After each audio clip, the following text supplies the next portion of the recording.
Friends, welcome to Dr. Sasangi's Home Doctor Series.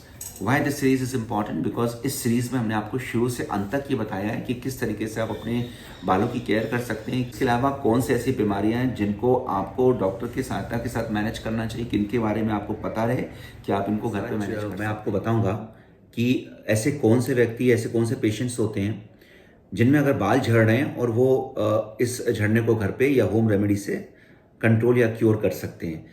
ये tight boundary होगी जिसमें आपको ये पता चलेगा कि अगर आपके बाल झड़ रहे हैं और बहुत गिर रहे हैं कुछ महीनों से या कुछ वक्त से, तो ऐसी क्या चीज़ें आपको देखना चाहिए जिसमें आपको ये पता चल जाएगा कि भाई मैं अब वेट एंड वॉच करूं, खुद मैं ठीक हो जाऊंगा।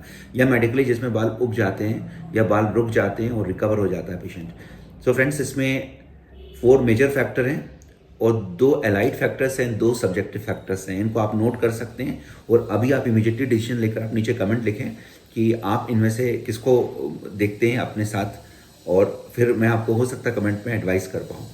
Otherwise you can always meet me and fix an appointment and let me see what best we can do as a treatment.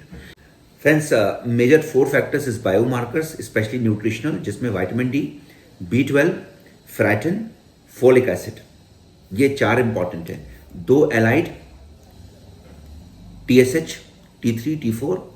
Number 2, if you have a recurrent cold infections, आप में allergies हैं, TIG levels आपके high हैं और आपको बार बार सर्दी खांसी या बॉडी में खुजली हो रही है, उस केस में TIG लेवल्स हाई होते हैं। और अगर आपका केस एलोपेशिया एरिएटा का है, AAI और DAA जैसा मैंने बताया था, तो उन केसेस में ये भी एक मेजर फैक्टर्स बन जाते हैं। और तीसरा एलाइड फैक्टर है कि अगर आपको एसोसिएटेड इलनेस है, जैसे आप डायबिटिक हैं, ब्लड प्रेशर की मेजर ड्रग्स काफ़ी सालों से चल रही है, या आपको PCOD और आप ड्रग्स पे हैं, या आपको रिकरेंट इन्फेक्शंस के कारण आपने एंटीबायोटिक्स या स्टेरॉइड्स किसी और बीमारी के लिए ली हुई है, या आप एंटीबायोटिक्स पे चल चुके हैं चिकनगुनिया या ऐसे कोई इन्फेक्शंस होने के बाद, तो वो भी एक एसोसिएटेड फैक्टर होता है।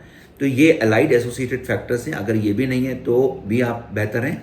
और देन लाइफ स्टाइल, अगर आप एडिक्टेड हैं, बहुत सारा कैफीन, या आप च्यूइंग टोबैको लेते हैं या स्मोक कर रहे हैं, या probably if you are a heavy drinker, then this is also one of the factor जो कि आपको रिकवर होने में रोकेगा। स्ट्रेस पैटर्न यंग पीपल में बहुत कॉमन है, सब में कॉमन। आज के डेज में फीमेल के हेयर लॉस में तो सबसे कॉमन देखी जाती है।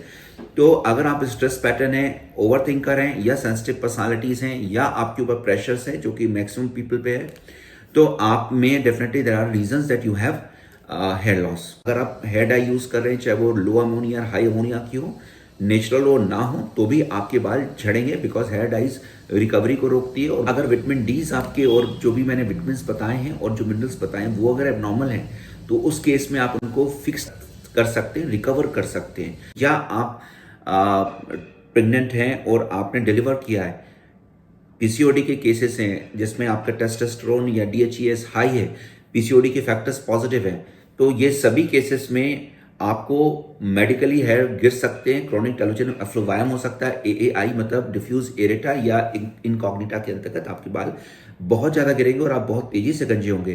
पेरीमेनोपॉजल एज इसमें से सिग्नेचर है। अगर पेरीमेनोपॉजल है और आपके FSH लेवल्स काफ़ी हाई हैं और ईस्ट्राडियोल्स कम हैं, तो भी आपको एसोसिएटेड हेयर लॉस काफ़ी ज़्यादा हो सकता है।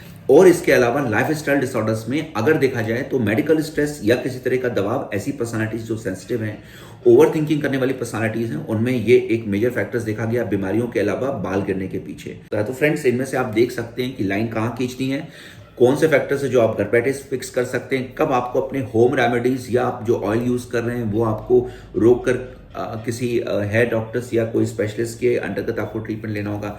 हमसे मिलना चाहते हैं तो इस नंबर पे आप कॉल कर सकते हैं, मुझसे हर समय मिल सकते हैं। अगर आपको लगता है कि आप सलाह लेना चाहते हैं तो आप कमेंट में नीचे लिख सकते हैं, जितनी सलाह हो सकती है मैं जरूर दूंगा। लेकिन अगर ये फैक्टर्स हैं और आप नहीं मैनेज कर पा रहे हैं तो medical treatment is the only solution. And if you think then please call at this number with the doctor and fix an appointment online और अपलोड अ पिक्चर ऑनलाइन और meet me in the OPD wherever I am sitting.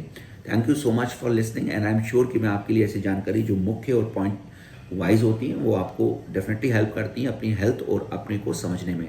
So doctors health series के अंतर्गत ये मैंने आपको दिया है। Disclaimers यही है, anything in the life is not absolute, it is relative. So मेरी एडवाइसेस रिलेटिव होती हैं, they help you as per my experiences. Take care, all the best.